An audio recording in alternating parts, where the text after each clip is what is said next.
we were learning about the different Sifrei Kodesh as we know them, because the rabbis instituted that those Sfarim that are from the Chumash should be considered tamei, make the hands tamei. And the reason we learned this is because they want that the people should hold the Sfarim sacred, and that we should and also that they were keeping the truma tithings by the Sfarim, because they figure if the Sfarim are holy and hold on, let's let everyone in. The Sfarim are holy, and hold on a second, guys. My computer's acting up. It's not letting me let her in. Let's do this again. Okay, so we got Judith in, and let's just share the page. Hopefully, we can get the rest of them. Okay, so the tithings are holy, and therefore the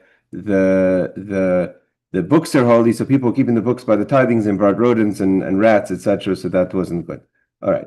So we're continuing to talk about different Sfarim that we're going to touch on that were what we know as Sifrei Kodesh, and we want the Chachamim are going to tell us if they're tamei or not. There's other discussions about this in other places in the Talmud.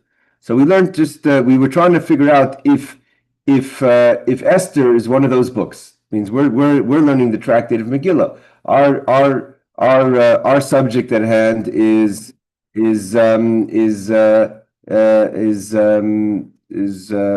Purim. So we want to know where we're holding with regard to Esther. So the opinion was that Esther was written with Ruach HaKodesh, with the divine spirit, and therefore it would be included it would be part of the Chumash, the canon, and it would be also Metamis Yadayim. It also make the hands impure. So Tanya Rabbi Shimon ben Menashe Omer, Rabbi Shimon the son of Menashe says as follows, that the book of Kohelet, written by Shlomo HaMelech, Metamis Yadayim. Kohelet doesn't make the hands impure. Why? Because it's Shlomo's wisdom. So if it's Shlomo's wisdom, then hold on, this is going to be a problem here tonight. Okay, so because it's Shlomo's wisdom, it's Shlomo said it, so to say, on his own. It wasn't part of the Ruach HaKodesh. It wasn't part of the Sfarim that have to be considered as Sifrei Kodesh.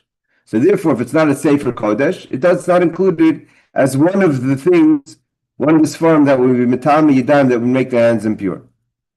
Means the definition of if it makes the hands impure means it's holy. It's one of the Chumash. If it doesn't make the hands impure, then the Gzeira, the decree that we wanted to keep the Sifrei Kodesh intact, and there shouldn't be rodents, and you should respect it properly, etc., is a sign that it's not. If it doesn't make the hands impure, seemingly you would think, well, if it's holy, it doesn't make the hands impure, but it's the opposite. Because it's holy, we want to make sure people treat it with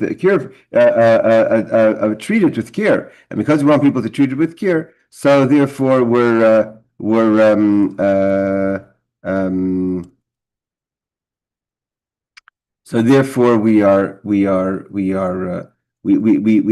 say that it makes the hands impure, then we know if it's one of the holy books. But if it's not making the hands impure, it means it's not considered one of the holy books. The Gemara says, one second, you want to say the reason is because this is just, Kohelet is just Shlomo writing his wisdom. But like Farnummer, we have another verse that says, he said 3,000 mashalim. He said 3,000 proverbs. Don't add. The fact that he says he shouldn't add in Mishlei, he says he shouldn't add Mishlei is proverbs. The fact that he said he shouldn't add means to say that why? Because if he's just writing his own writings, he could add as much as he wants. So why does it say he shouldn't add? Because this is what's considered part of Sifrei Kodesh. This is what's considered part of the sacred books. So we see clearly that he had other things, and if he penned Kohelet and Mishlei, then Kohelet and Mishlei are Sifrei Kodesh. So Rashi says that as kulam lamadita shema shekasav ruach hakodesh. The very fact had other things to say. And he said, like Al Taisif Dvar, don't add, means to say that whatever you wrote, that's holy, that everything else is ideas that are great and wise, and from Shlomo Melech knows making light of what he writes, but it's not part of the Sefer Kodesh. Al Taisif Al Dvar of Mikra who be say for Mishlei. This is a pasuk in Mishlei, in Proverbs. So from here we see clearly that if he writes that he can't write more, meaning that he can't write if he's being limited, because what he wrote was considered part of Sefer Kodesh, anything else would not. So the question is, we have two proofs that Shlomo Melech wrote Kohelet from Ruach HaKodesh, from the divine spirit, and therefore it's part of, okay, you have to remember there's two things here, because when you get back to the subject in Esther, there's a person who has Ruach HaKodesh, has the divine spirit, and there's the writing it as a book with Ruach HaKodesh. It's not the same thing. We're going to talk about we're going to go back to the Megillah in a second. So we could say that the fact that Mordechai had Ruach HaKodesh doesn't mean that the writing of Esther was done with Ruach HaKodesh. It means to write it as a sefer is with divine spirit is different than talking that Mordechai in throughout the story had divine spirit. So here we're saying that Shlomo Melech should not write anymore. He had 3,000 other ideas to say. He didn't express all his ideas, meaning what he expressed was written with Ruach HaKodesh, meaning that the book itself was part of Sifrei Kodesh, part of the Holy Scripture.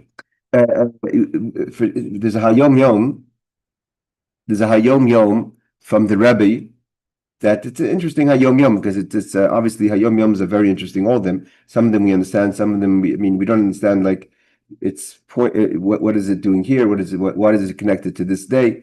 There's a lot to study. Hayom Yom is not a simple book. It seems like, oh, it's a one line there, but it's a nice line. You have to slow down when you read the Hayom Yom to analyze why it was said specifically on this day. Some things are more obvious than others.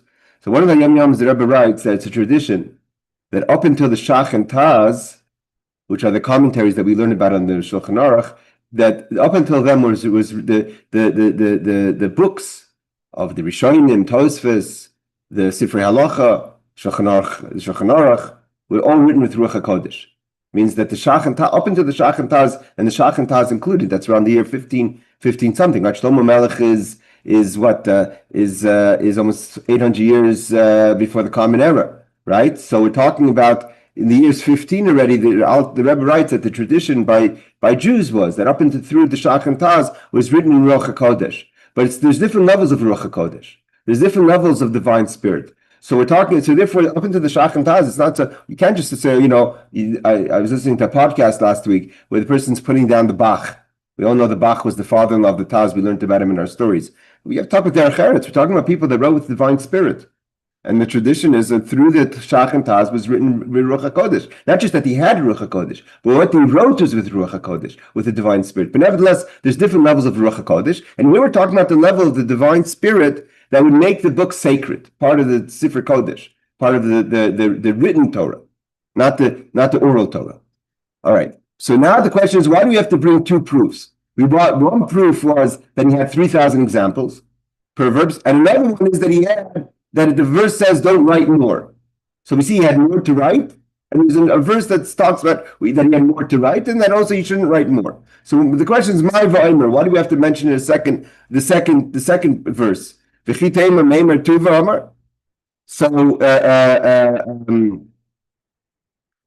want to say he had a lot more to say, so you may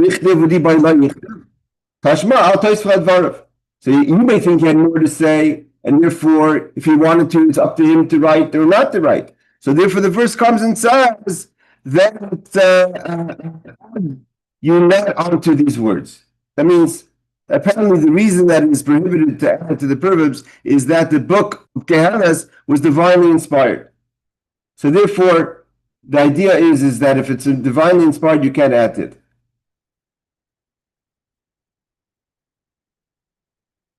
Okay. Let's see Rashi. Rashi says, "Dibai kasav, dibai lai kasav." The masha kasav mashalis ba'almaninu v'loim peikadosh baruch Hu. So you may think that he just wrote. He decided he had 3,000 examples, but he didn't have to include all of them. He decided what he wanted to write. The fact that it says in Mishlei that's the fact that we have a verse in Malachim, in Kings, that Shlomo Melech had 3,000 proverbs to say, mashalim to say, and so we don't know still that he's writing with Ruach HaKodesh. Could be he could decide what he wants to include in his writings. A lot of people have ideas, not everything you publish. So what does it mean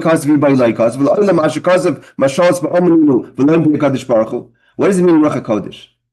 So here Rashi says, what does it mean Ruach HaKodesh? He says this Rashi and the Rashi before, is he writing what God is saying? The written Torah is the word of God. So is he writing what God is saying? We learned that there's a difference between Torah and Nevi'im and Ksuvim. We learned last week. Torah is Moshe spoke, God wrote. The prophecies is that there was a prophecy and they wrote. And the writings is from Hashem, but in a way that it is in a way of Ruach HaKodesh. But it's all from Hashem. This is the written Torah. So maybe Shlomo Melech had a lot to say, but it wasn't from God. It was his ideas. So Tashma Taisav al Dvarim Dika Omer Lahaisav Aleim Shma Mina Baruch HaKodesh Nemer. The fact, Dika Aser Lahaisav Aleim, but the very fact that he was forbidden to add means it's not up to him. Not just that he could choose what to add and what not to add. Means that everything he wrote was with Ruach HaKodesh. Tanya. Okay, we're not talking about Mishlei over. We're talking about Kohelet. But like Reb Sheinzan says from Mishlei, we learn about the Kohelet. Okay.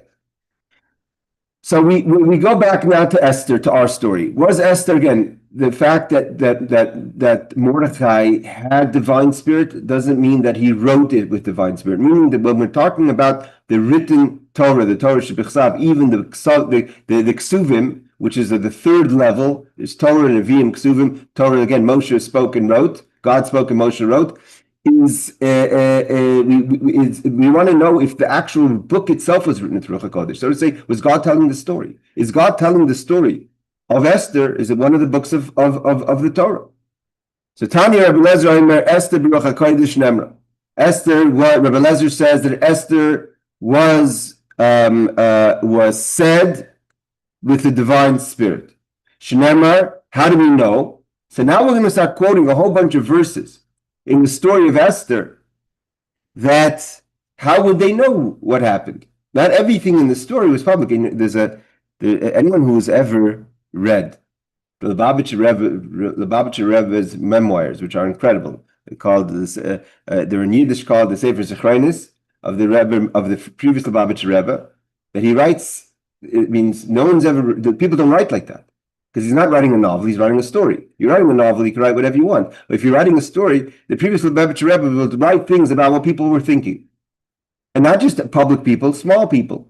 People that you don't even, most people don't, 99.9% of people didn't even know they existed.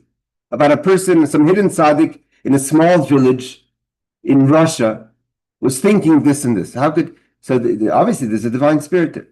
So here, one of the proofs that Esther is written in the divine spirit is there's a verse in the story of Esther. At what point? When the king Achashverosh can't sleep, right? And Mordechai and Haman comes to visit him, and he's this whole scheme planned to ask the king for permission to hang Mordechai on his 50 arm length pole, right? There's the eights, the big tree. So he comes in, and Achashverosh is all disturbed because he read his books of his Divrei Yamim, and he remembered that Mordechai saved his life. So he asks Haman, "What should I do to the person who the king really likes?" So the pasuk, there's a pasuk in the Megillah that says, "Vayomer Haman beliboy."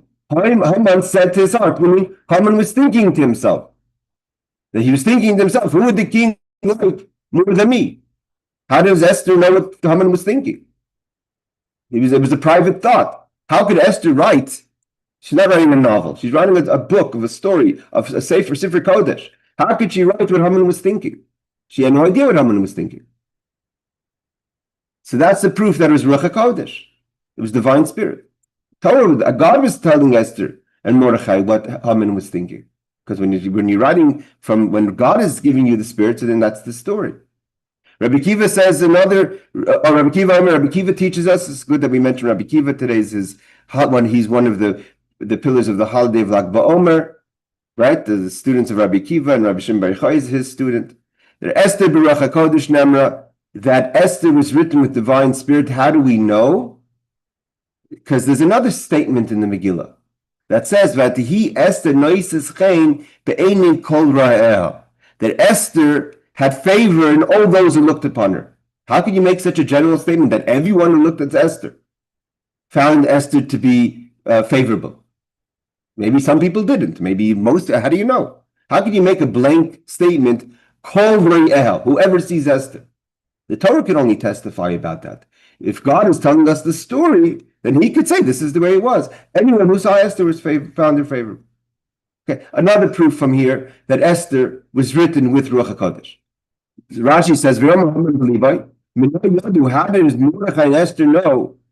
Those who wrote the Megillah, that's what Haman was saying in his heart. That Haman was thinking that the king must love me the most, because I'm the king's best friend. Because the divine spirit revealed to the writers that this is what Haman was thinking. Omer, also a student of Rabbi Kiva. So he says, Esther Ruach HaKodesh Shnemra. How do we know that Esther was written in the divine spirit? Shnemra ve'yivod hadavar l'Mordechai. Okay, we all know the story later, the story of Bixim Viserys. We go back to the beginning of the Megillah. Esther becomes queen. Mordechai is in a position of government. He's there. He's around. He hangs around the chevra over there of the government, and he's the one who reveals the plot of Bixim Viserys to murder Achashverosh. That fast forward many years later, when the story of Haman comes around, because there was a good gap in between those stories. That's what saves the Jewish people on paper, right?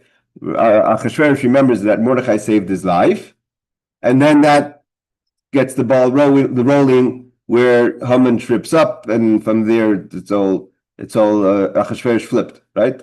Today you could open up the news, you could see, you could go to sleep at 11 o'clock and wake up 3 hours later and see the war started and finished 5 times, right? So Achashverosh also changed his mind 5 times.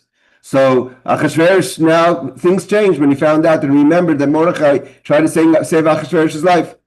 So Mordechai knew that Bixim and Viserys wanted to kill them. How did he know? How did Mordechai know that Bixim and Viserys wanted to kill Achashverosh? Okay, we're gonna have to get back to that one. All of them, we're going to see the Gemara is going to challenge each one of them. The Gemara is going to challenge and say, it's not such a big, none of these proofs are really solid proofs.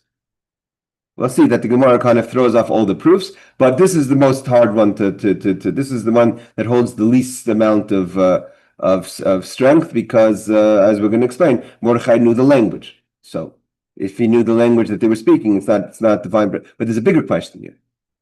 The fact that Mordechai knew that they were going to kill, that he wanted to kill Achashverosh, even Bon Nagid, let's even say that Mordechai knew through Ruach HaKodesh, not because he knew the language they were speaking. They were speaking a language of Tarshish. Tarshish is like, they were speaking Mandarin, or they were speaking, better, like, Welsh. Welsh. Imagine you spoke Welsh. Who knows Welsh if you're not from Wales, right? So they were speaking Welsh.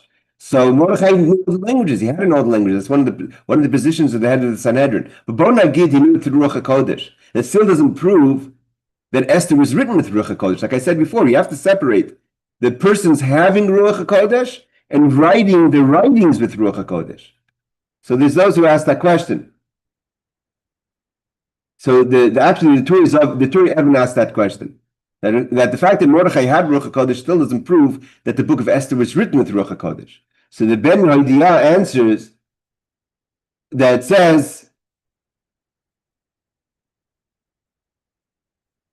Vayivoda Hadavar Mordechai, the thing was known to Mordechai, that the pasuk that it says that it was known to Mordechai is talking about when he wrote the Megillah.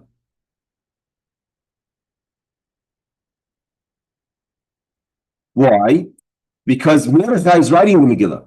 Why would Mordechai praise, give himself let everyone know that he's so high that he has Ruach HaKodesh? The fact that Mordechai wrote about himself, that he had Ruach HaKodesh, he would never praise himself like that. So it means God tells him, so you have to write, right? It says in the Torah, Moshe is the most humble person. Moshe would never speak like that about himself. That's an opposite of humility. Why does the Torah say that Moshe is the most humble person? Because God is saying that. Moshe is just writing it. So if Mordechai says that Mordechai knew it because of Ruach HaKodesh, he would never brag. So the fact that he's writing it is a sign that he wrote it with Ruach HaKodesh. But still, there's no proof that he even knew it in Ruach HaKodesh. Maybe he understood Tarshish. Okay.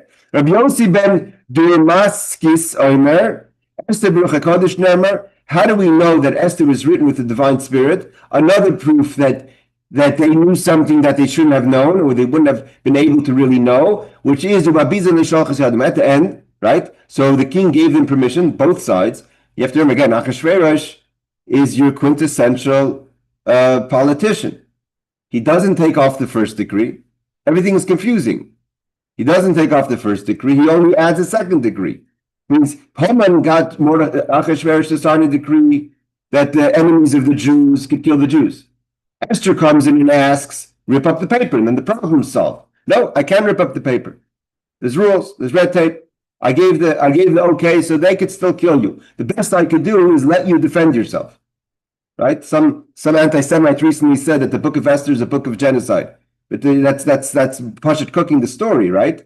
If Achashverosh would have said, we're going to rip up the paper, so the Jew won't be happy. He said, I'm not ripping up the paper. And that's clearly in the text. You can't take, the Gemara says about that when the people came to Alexander the Great and said the Egyptians came to Alexander the Great and said to Alexander the Great, the Jews owe us money, because it says in the Torah, when the Bnei Israel left Egypt, they took gold and silver. We want our gold and silver back. So the rabbis were all confused. Maybe Alexander the Great's going to say, you're right, they'll give the gold and silver back. So they sent the famous old sage who comes there and says, how do you know that the Jewish people took your gold and silver? What's your source? Because the Torah says, okay, the Torah also says that you enslaved us for 400 years. Pay us for the fact that we were slaves and we murdered our children and we took advantage of our women, and then we could talk about what we owe you. First, pay us for the service we gave you for 400 years. I don't think it comes to the money we took out of you. The same thing, you can't say that Esther is a book of genocide without using the book of Esther as a source, when the book says clearly, why did the Jewish people have to fight? Because Achashverosh would not get rid of the decree. He said, all I'm allowing for you to do is defend yourself. It's going to be a fair fight now. Meaning to say the Jewish people had no permission to protect themselves up until that point. So now they were able to protect themselves against the enemies. And then when we killed them, like the Alter Rebbe says, all descendants of Amalek, 75,000. But the Torah continues and says, the Megillah continues and says, that they didn't take any of the spoils. The rule was everyone could take the spoils. Now the Jews, nothing has changed in 2,500 years. Had the Jewish people taken the money, right away the anti-Semites would come running out and say, look, the Jewish people taking the money. The Jewish people knew then, this is the first exile after the building of the Beis Hamikdash, so after the dynasty of the house of David and the kingdom of the north. The Jewish people were a good solid time out of the mode of exile, right? They left Egypt, but they learned fast about their enemies. So they knew clearly not to touch the money. And they knew Achashverosh would not look kindly. In fact, even though he gave them the permission to take the money, he knew that would be a bad thing. The Jewish people knew instantly that was a bad idea. So the Megillah says they didn't touch the spoils. So the question is, how do they know? How does Esther know what people took? They fought in all the countries, 180 countries, 120 countries, all the countries that were all over the kingdom of Achashverosh, Mihodu ad Kush. How could Esther write in the book with certainty that no one took any spoils? It had to be because Ruach HaKodesh said so, because the Spirit said so. Again, we're going to challenge every single one of these assumptions. How did Mordechai know? So according to the Ben Yehoidah means, how did he know to write this? Or you could say, how did he know what they were saying? Either way, it's Ruach HaKodesh. So that's, again, to know that the fact that Mordechai had Ruach HaKodesh, what they were saying, would still not prove that Esther was written with Ruach HaKodesh. How did Esther and Mordechai know for certain that the people didn't touch the spoils? So it had to be that the Torah says so. Okay, so we have what we've quoted up until this point were a whole bunch of Rishonim, Tanoim, meaning to say the ones that were the scholars from the Mishnah. Before we go to Shmuel, who's from the scholars of the Talmud, the Marsha has a question. Why? The Marsha has a question on whose opinion before. The Marsha has a question on Rabbi Yossi ben Durmakis, that why does he write that the Ruach HaKodesh was that they didn't touch the spoils, why doesn't he write that there was a Ruach HaKodesh that there was that they killed 75,000? How did he know that they killed 75,000? So here again, this is there's so much. Talmud has to be, it can't be just read. You can't learn the Talmud, even especially when you learn the Haggadah, right? The Talmud is divided up into different kind of sections.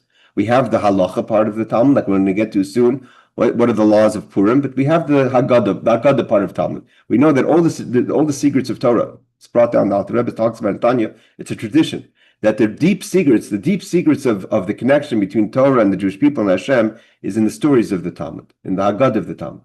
There's a tremendous amount between the lines, and you have to remember they had to be careful how they wrote it at the time to write it to beat the sensory, so they could put things in that the reader could get between the lines that they couldn't maybe write white and black.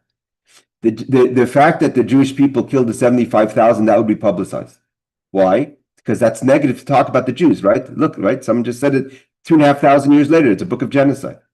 But the fact that the Jewish people didn't touch the money, that story no one would tell, right? All the anti-Semites would run and say, look how many people the Jews killed. But to say a nice thing about the Jews, that look, they didn't touch the money, no one's going to report that because that's talking positive about the Jews. So the Maharsha says the negative, that you would be a major scholar you didn't have to have Ruach HaKodesh. That everyone was ready to tell that story, the negative about the Jews. But the fact that the Jewish people didn't touch the money, that no one's going to tell. Therefore, it had to come from Ruach HaKodesh. Again, this is a bittersweet statement the Gemara is telling us of that nothing's changed in the tradition of how the nations have treated the Jews throughout the years. Okay, Omer Shmuel. Shmuel is a later scholar. He's a scholar from the time of the Talmud. He's a student of Rebbe. If I was there in this discussion to know if Esther was written with Ruach HaKodesh or not, I would have said there's another verse. A verse that's not about the story. A verse about a statement. And what is the statement? The statement is like this. Kimu v'kiblu, that the Jewish people, it says that they confirmed above and they took upon themselves below. Meaning, what's confirmed above? That God confirmed the story of Esther. That God said that this is a story. How did Esther and Mordechai know that this is a story? This is a story because to know that God accepted the story of Esther is only Ruach HaKodesh. That's it. You don't need more than that. So obviously the question is that the Gemara on Shabbos says we have another limud from Kimu v'Kiblu, which is that Kaimu Mashakiblu Kfar. There's a Mekan Moidar Rabba Lairaisa that I think we're going to see Tosfos is going to ask that question. Tosfos? Yeah, let's get it. We'll wait till we get to Tosfos. All right. So Shmuel says, I have a verse that supports that was written in Ruach HaKodesh because the Megillah says that Hashem agreed or Bezin Shemaila, the heavenly court agreed that this is a holiday. How would you know that? You have to have Ruach HaKodesh. Okay. Omer Rav is a later scholar from the times of the Talmud, after maybe 100 years or so after Shmuel. So Rav says, Lekulu Islu Pircha, I could not only is Shmuel have a good proof, but Shmuel is the only proof. Rav says, if you ask me, I could tell you that every one of the proofs we brought until now, I could refute. Besides Shmuel, less than Pircha, Shmuel says clearly, how do you know that God accepted, that the heavenly court accepted the holiday? And he explains why he could refute each one. The Rabbi Elazar says that how did Esther and Mordechai know when they wrote the Megillah what Haman was thinking? Svarahu. They used logic. Why?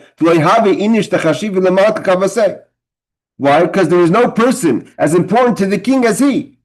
And also, if Haman, everything about Haman's suggestion shows that Haman thought he was the person.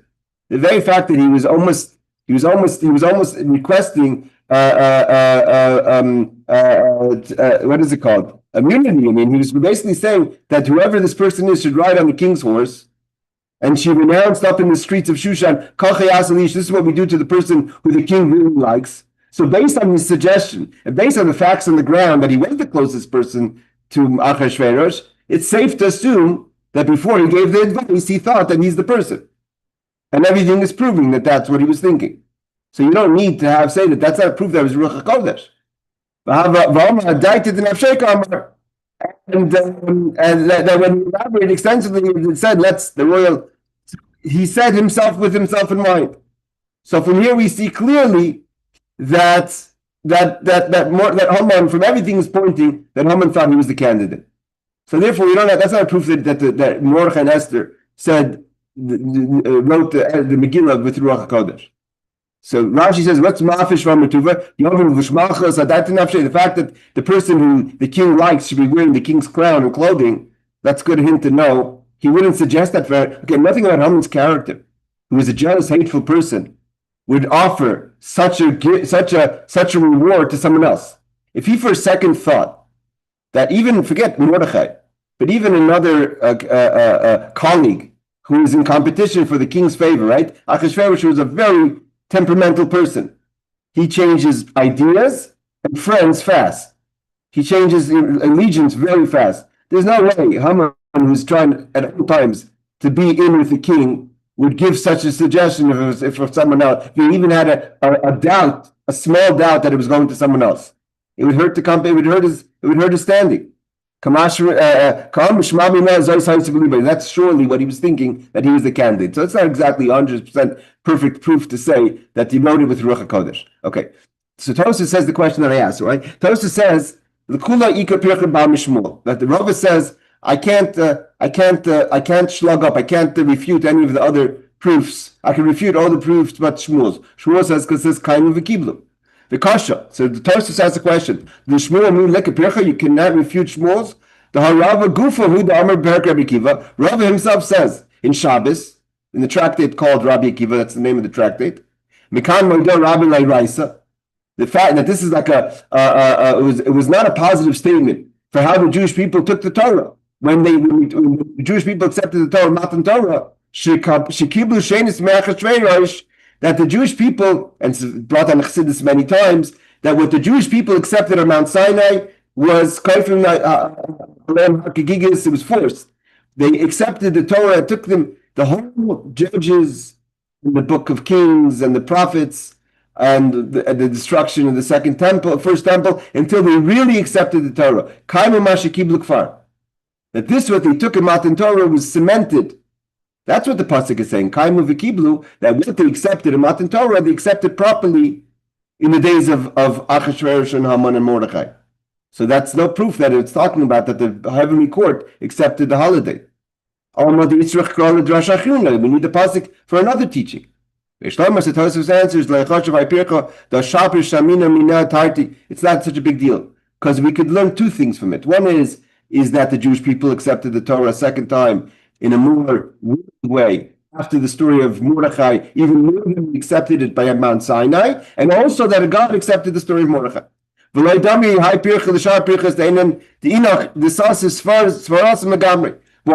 Because he has a verse to show that it was written with Ruach HaKodesh. Every other suggestion that we say that Mordechai and Esther wrote the book with Ruach HaKodesh were based on logic, but the logic could go another way, like Haman.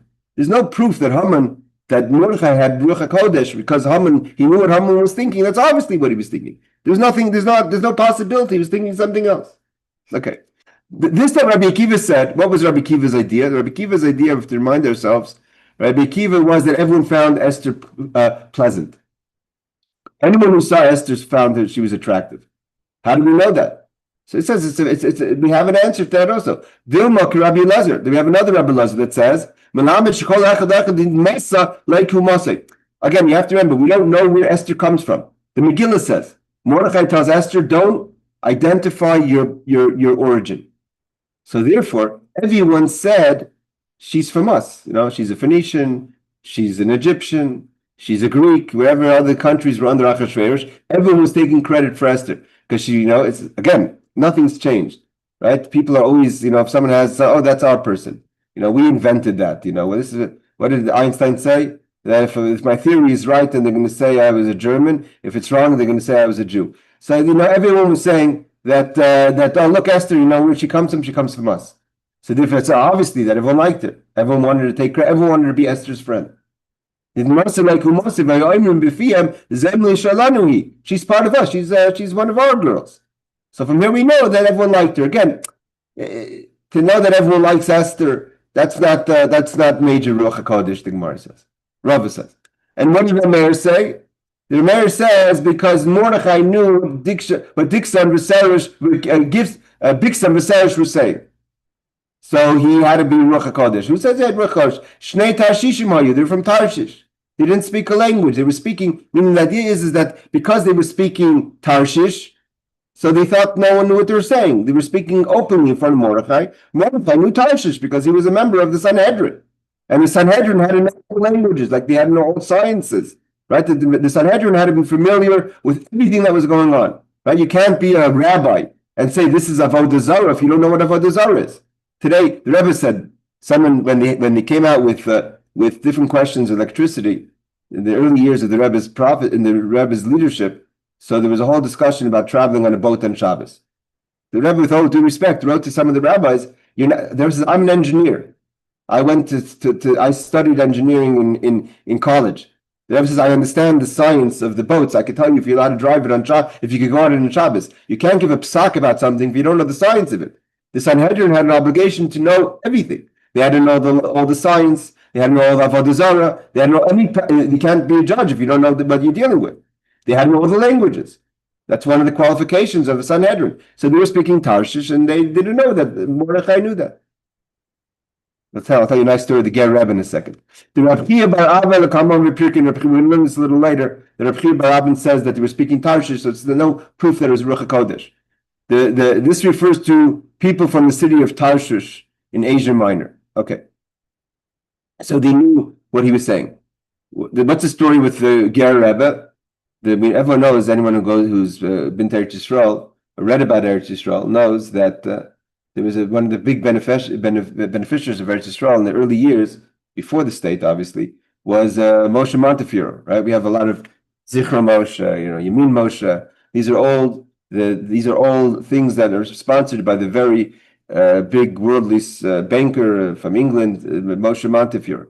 So Moshe Montefiore and his wife, they were big donors, and they did a lot of things for Jewish people. So Moshe Montefiore once met the Ger Rebbe, and he asked the Ger Rebbe a question on this Gemara. He said that it says that Mordechai knew Tarshish, means that he was educated. He had secular education. He knew this language of Tarshish. He knew a language that most people didn't know. That's why they spoke in front of him. They weren't concerned. So he said, look, he was telling the Ger Rebbe, why are you against secular education for the yeshiva students? Mordechai needed to have a secular education. So look, we have proof from the Megillah that you have to give secular education from the Gemara. So the Ger Rebbe said, no, absolutely, the proof is the opposite. If Bixen and Serish would know that every Jewish kid had a secular education, they would never speak in front of Mordechai. They thought Mordechai was a rabbi who had no secular education, didn't know Tarshish. He felt free to speak in front of him. He said you have to have certain individuals like Mordechai, like Moshe Montefiore, that their education is good enough to help the Jewish people. But if every yeshiva student was learning Tarshish, then Bixen and Serish would never speak in front of them. All right, that's the story of Bixen and Serish and Moshe Montefiore. Now, what about Rabbi Yossi ben Durmaskis? What did he say again? Moshe ben Durmaskis said, Rabbi Yossi ben Durmaskis said that Rabbi Yossi ben Durmaskis says because that they didn't touch the spoils. So how do we know that they didn't touch the spoils? Dilma pre-stockade. So they dispatched messengers. They wanted Shadur. They sent messengers. They sent messengers to Esther and Mordechai that they wanted them to know specifically they did not touch the spoils. Okay, hold on a second.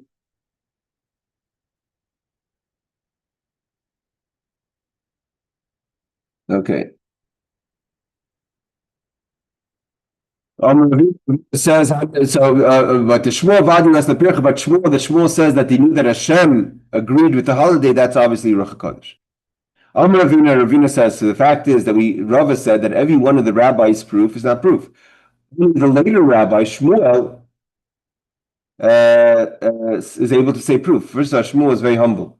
Shmuel says, if I was there, meaning to say that I'm not there, therefore, we can't have this. We could just say in theory if I was there, but I wasn't there. So Omer Avinu Hanidamin Enoshe, this is what people say. Tovachada pilpalta charifta mimlei sane kore. That one sharp pepper is better than a basket full of pumpkins. Right? A pumpkin doesn't, as people know, pumpkins are a little bland. But a sharp pepper, a small sharp pepper, gives a sharp taste. So, he was comparing basically, Ravina was saying basically, all the rabbis gave, pumpkin ideas, but a little bit of spice from Shmuel gives this the insight. That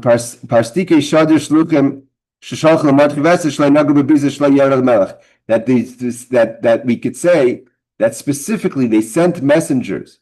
So Achashverosh should not, again, they knew they're dealing with a temperamental guy who could flip on the second. Literally, you don't have to, we could look at our own situation here, could flip on the second. And therefore they made sure to send a message to Mordechai and Esther that we did not touch the spoils. So Achashverosh had not just, he was getting rid of Haman and he was finding favor in Esther, but obviously the money went to Achashverosh. It didn't just stick with the families. Achashverosh collected all that spoils. So there was a financial, monetary benefit for him as well. It is explained in the Orach that a pepper, although it is small, is spicy and preferable to the relatively bland pumpkin. Likewise, although Shmuel was an Amora, whose standing is less significant than the Tanoim, meaning the rabbis of the Mishnah, who discussed this matter, his statement is more reasonable. Now, Rav Yossi, Omer, Rav Yossi, this discussion goes on. Rav Yossi says, how do we know that the book of Esther was written in the divine spirit? Because we have a pasuk. The pasuk says, again, most of what we're going to discuss in Esther is Esther 9, because it's really the verse that deals with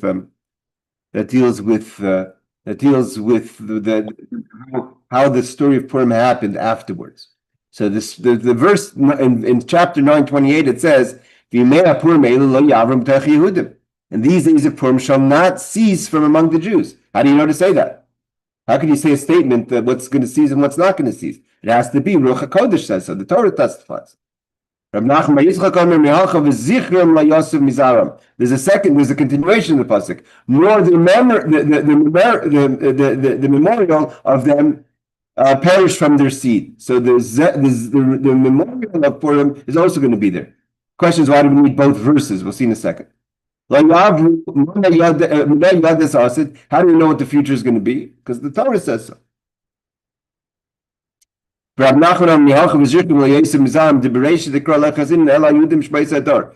because the reason Reb Nachman says the second explanation is because the first explanation, the first pasuk that says that could be talking about the present Jews. It doesn't show clearly that's talking about the future. But the fact that it says v'zichram, that the memorial, the memory of it, that's talking about the future. That's clearly talking about a futuristic time, and therefore that's a testimony that that's a sign that it was written with Ruach HaKodesh. So to say there's other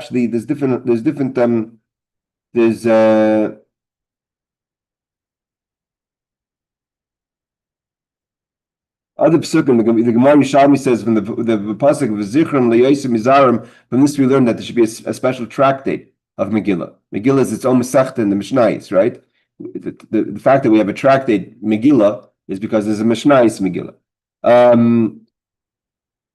The Rambam writes also that from this pasuk that v'zichram, that the memorial of Purim will last forever. So the Rambam in Hilchas Megillah Perek Beis halachic Ches writes that from this verse we learn the Megillat Esther leiti batul b'meis Mashiach, that when Mashiach comes we're still going to have the Megillat Esther. That the pasuk is not just saying testimony that for the next 2,500 years the Jewish people will celebrate Purim, but that even when Mashiach comes, we're going to celebrate Purim. Right around the Ravid says, what do you mean? And everything else is going to go? But it's not going to be as prominent. The story of Megillah, of Purim, is going to be a special story even when the times of Mashiach comes. When Mashiach comes, it's like a candle, they say, like Shagar B'tira. When you have a little candle in the dark, oh wow, this candle gives me all the light. But also in the morning, sun comes out to you, what's the candle going to do? Purim is such a big story that even when the great light of Mashiach comes, we're still going to celebrate Purim. The Rambam writes that. So that's why we see clearly that there's that the book of Purim was written, the book of Esther was written with with Ruach HaKodesh. Let's just see. Tosfos explains that Rav Nachman added the source citing by Rav Yosef. Some explain that from the first part of the verse cited by Rav Nachman, it can be determined that only that the Jews took upon themselves to remember the days of Purim. Therefore, Rav Yosef cited the pronouncement of this in the second part of the verse, nor the memorial of them shall perish their seed from their seed, which is stated with divine inspiration. Okay.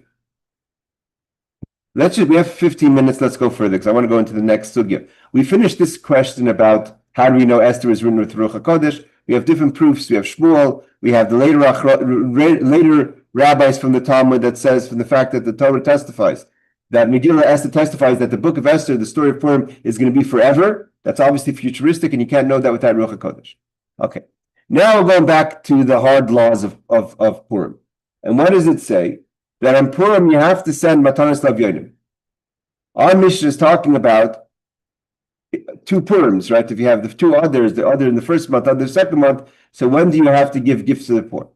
But we have to understand, what does the gifts to the poor mean at all? How much do you have to give to poor? This is not an easy subject, because again, when we get to halachas of Purim, it's not so easy, because we have to know, how much gift do we have to give? How much presents do we have to give our friends? There's 2 things. There's Mishloach Manot, there's sending portions to one another, which is not a charity. That's a sign of re'eu, friendship. And in the Shulchan Aruch, it actually gets very deep about how do you define a friend, and who is a friend. Like, could you give? Everyone knows it's a very uncomfortable. There's a possibility for Mishloach Manot to be an unpleasant situation. Why? Gift to the poor is gift to the poor, right? You go to the shul, where you know someone that needs help, you give them a gift. Mishloach Manot is a statement of friendship. Someone could sit, God forbid, it shouldn't happen to anyone, but he could sit a whole day and no one comes to bring them a present. That doesn't make a person feel too good about themselves, right? The Mishloach Manot is also a statement. Do you have friends? And what's considered your friends? And who are your friends that you have to give it to? It's a tricky holiday because with all its fun, it's, I once was listening to a radio show at night and during the secular holidays. And it was saying that while everyone's celebrating, for some people, it's very hard. Xmas or New Year's, if you don't have family, God forbid. So you feel it could be a very lonely time for some. While something is a time of celebration for some, it can be a very lonely time for others. And this person made a special show for people that could come and join the show, so they shouldn't feel lonely in the holidays. A lot of people say, "Well, we're not having a show tonight. It's Xmas. It's New Year's." But he specifically made a show then, so to be sensitive for people, that they should be able to find others to hang out with on the radio, even for these times. But Purim is also one of those kind of crosses that question, because it's Mishloach Manot ish l're'eyu. You send portions to your friends. So the Gemara says like this: Matanot La'Evyonim, Tanach Rav Yosef. Yosef said, Mishloach Manot ish l're'eyu. You send portions to your friends. Again, all these questions that the Gemara goes into. That sometimes a person doesn't know. There's discussions you have. Should we send to this person? Should we send this? Are they or not? Do they make our list? Don't they make our list? They have sometimes a question of, did this family give us last year? Do we have to give them this year? Right? All these questions come up. So then you have also a question, sometimes you want to give up. What does it mean to give up? Let's say the president of the shul, or a business person, or the rabbi. Am I supposed to give the rabbi Mishloach Manot? The rabbi is the rabbi. Or maybe the rabbi has to give me Mishloach Manot, so maybe it's not right. Maybe he has to wait for, who goes first? The Gemara discusses this, and between the lines, the Rishonim learn from different stories about how the rabbis gave each other portions to know if you're giving up or if you're giving down. Does the rabbi have to give first, or does the student have to give first? Does the congregation give the rabbis, the rabbi give the congregation? So it says, Mishloach Manot ish l're'eyu. We send portions to our friends. Shtei manos le'ish echad. How much do you have to give? 2 portions to one person. That's the mitzvah of Mishloach Manot. Means one person should have 2 portions of food. What is defined as 2 portions? We also have to learn. Could it include liquids? We see from the Gemaras, we're going to learn that your social standing and what you gift is a message. People may think, what's the difference? I'm just going to go to the supermarket, quickly grab a bag of peanuts and a Coca-Cola and give that. We see from the Gemara that the Gemara Abaye tells his uncle Rabba, now that you're the Rosh Hashiva, you have to give nicer Shalach Manas. People are going to think you're stingy, or people are going to think you don't care about them. Again, and we can't go too far. People go way too far with Mishlei Manos. But how much you have to give halachically is 2 portions to one person. Matanot La'Evyonim, how much gift to the poor do you have to give? Shtei matanos 2. Okay, manis means portions. It's not a gift. Manis is a portion. But the definition of a portion is different than the definition of a gift. Usually a gift could be a pruta. A pruta means, it's a very small amount of value. How much do you have to give the poor also?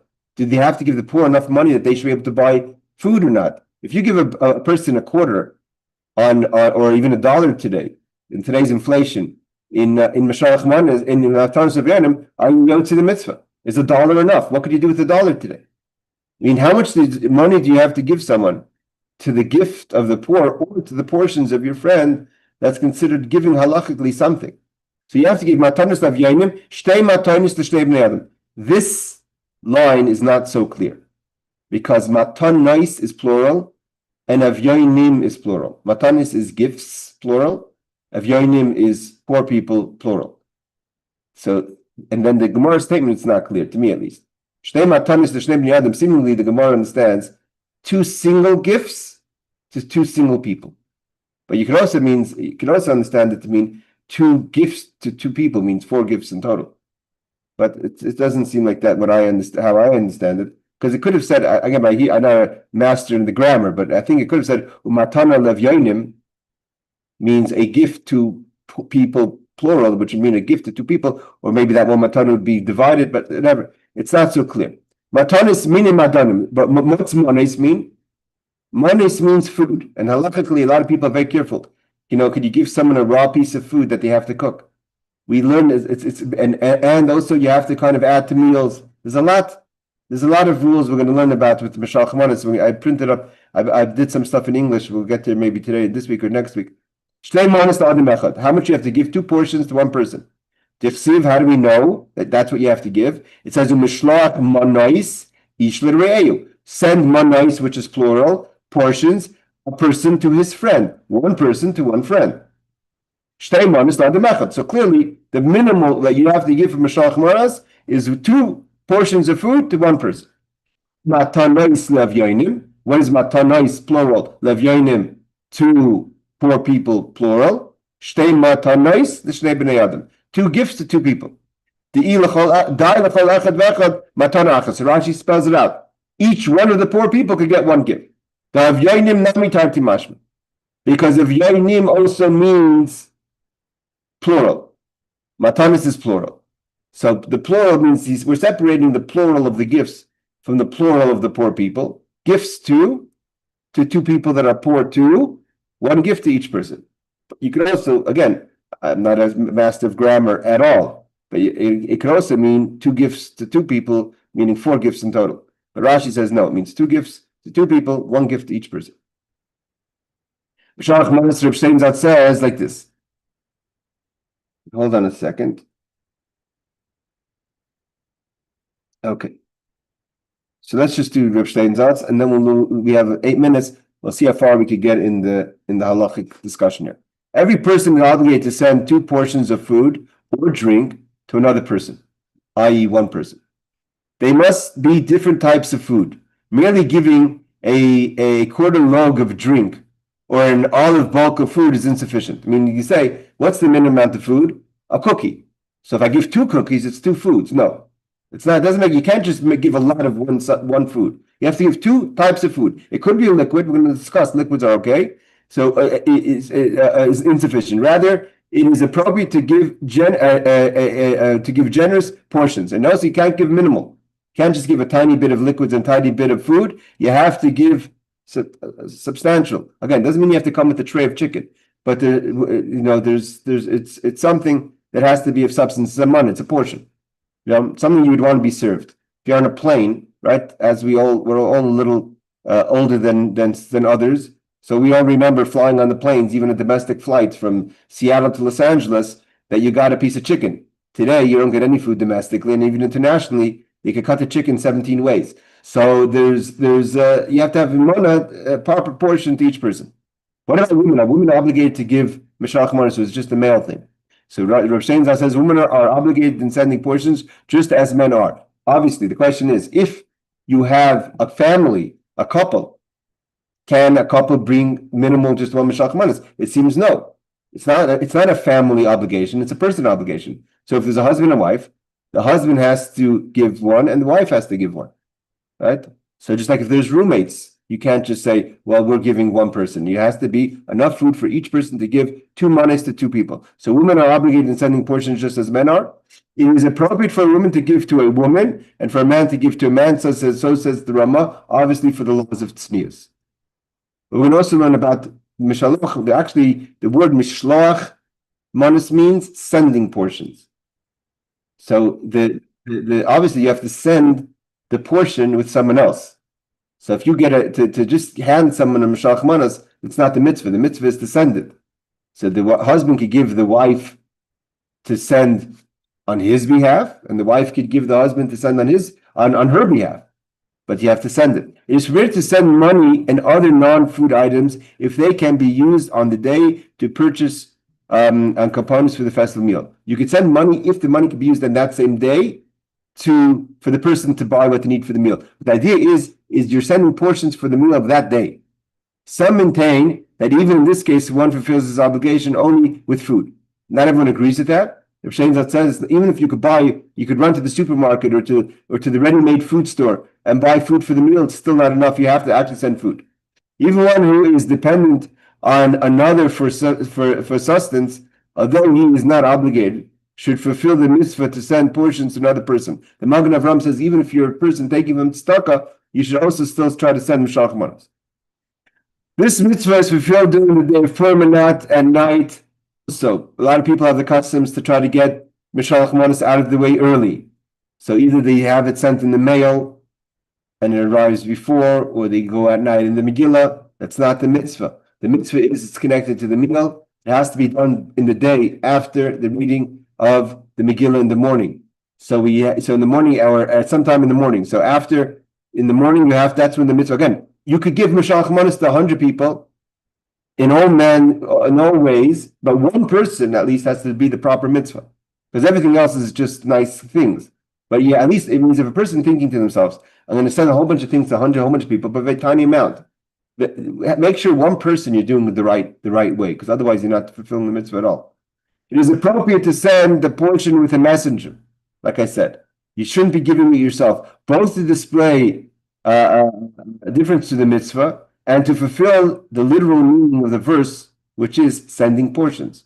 So as opposed to this is all brought down in the Shulchan Aruch. Okay, we're going to stop here. We're going to learn next week. We're going to go into stories.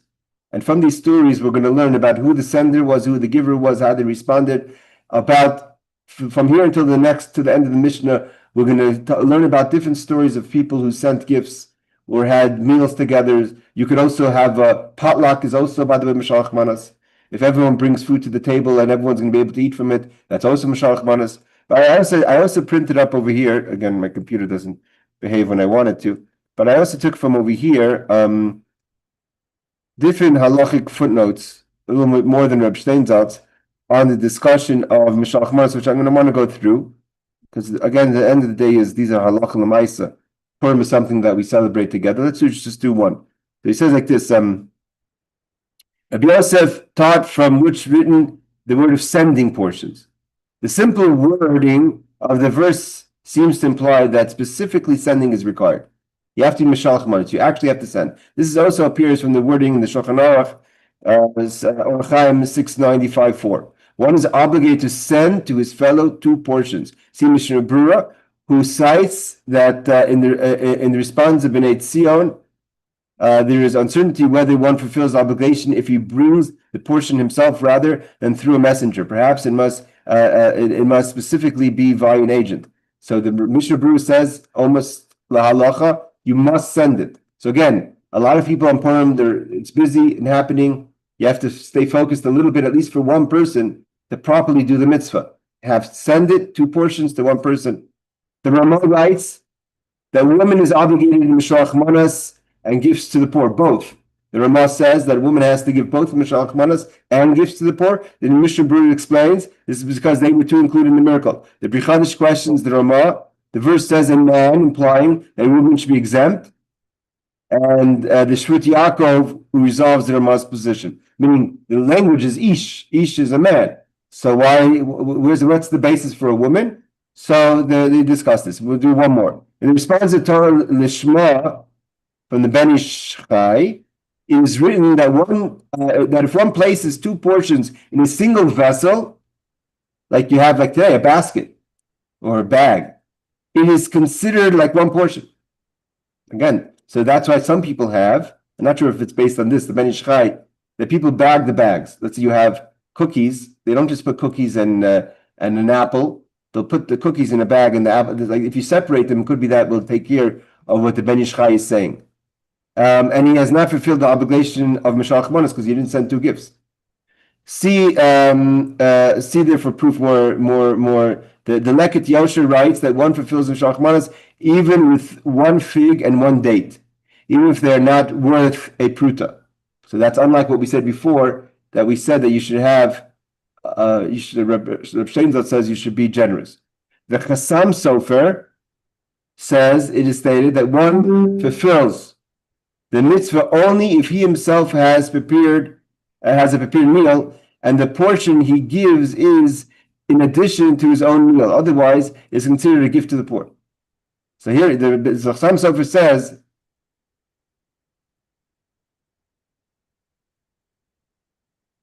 I'm not sure if he means, hold on, I want to make sure if he means the person who receives the meal or the person who's giving the meal. Chassam Sofer says, no, it's the English was a little bad in the translation. The person who's receiving the meal has to have a meal. Otherwise, it means there's a meal and you're adding to the meal. If you're just giving someone, then it's tzedakah. If the person has nothing to eat, it's tzedakah. But we're going to see from the next piece of Gemara, it's not so simple. According to some opinions, the next piece of Gemara, that if you give a little bit, then it's Matanot La'Evyonim. If you give a lot, then it's Mishloach Manot. All right, we're going to stop over here, everyone. Ladies and gentlemen, thank you for joining. We'll just finish up quickly next week the few responses on the laws of Mishloach Manot. We're holding, I think, 239, and then we'll continue with the stories through the Mishnah about different stories of the Talmud times of how people prepared and did the mitzvahs of Yom Tov.